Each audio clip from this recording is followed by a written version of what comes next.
Now let's talk about options ahead. I mean, from of course your perspective.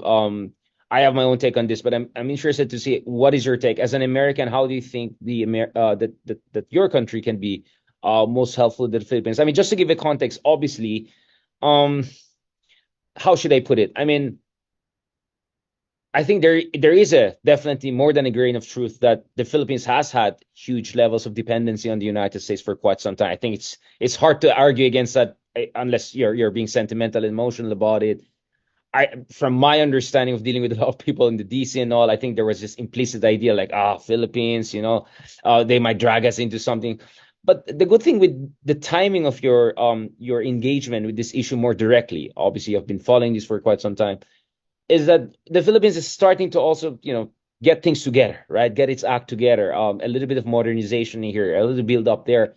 So my sense is the challenge here is how the Philippines can show that it can stand up on its own as it gradually builds up its capabilities. Because, of course, Raymond, we can have a long conversation about Duterte, Marcos, political decision. But political decision is one thing, capacity is another thing.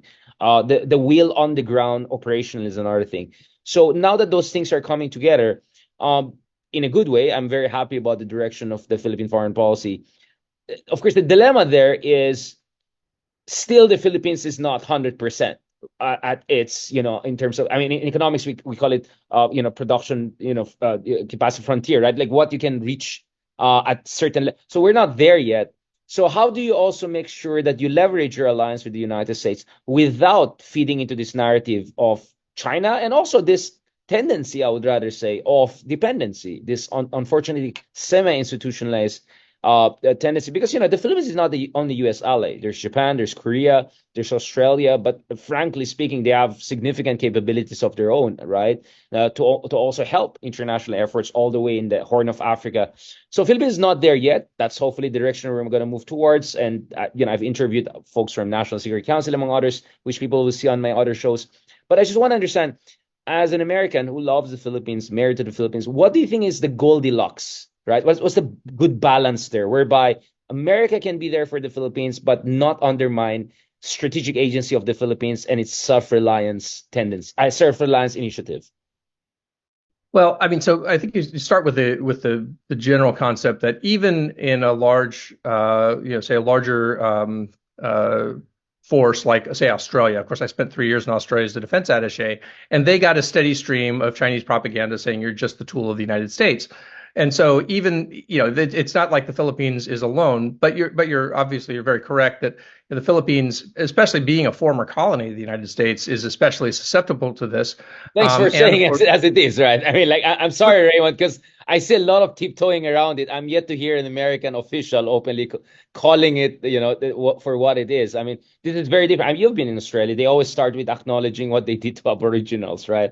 yeah. Germany just came in, the recognition of what they did in Holocaust and all. I'm not saying the colonialism of Philippines is at the same level, but I'm glad to see that there's a recognition of that. There is a colonial past, and that's what feeds the Dutertes of this world, right? They use that, they weaponize that history to turn it into a pro-China narrative. So sorry, I just have to do this because I want to get rid of the usual trolling that we get, right? Like I want to shut them down as early as now. Yeah, yeah. So, hey, look, no, I mean, we started off by talking about the Jim Crow South in the United States. We've got our own, everybody's got their own history. The difference between our history and, say, China's history is we don't constantly rewrite it to suit our narrative. We make actual museums to tell everybody what we did, to show our warts as well as, so we're very, we're an open society, just like the Philippines is an open society.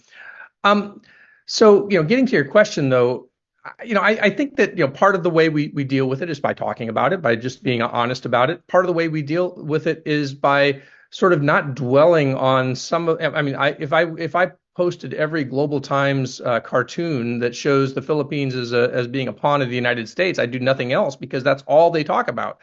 Um, so the Philippines will be as an ally of the U.S., and the U.S. is obviously a much larger country with a much stronger military, is going to continue to have this relationship.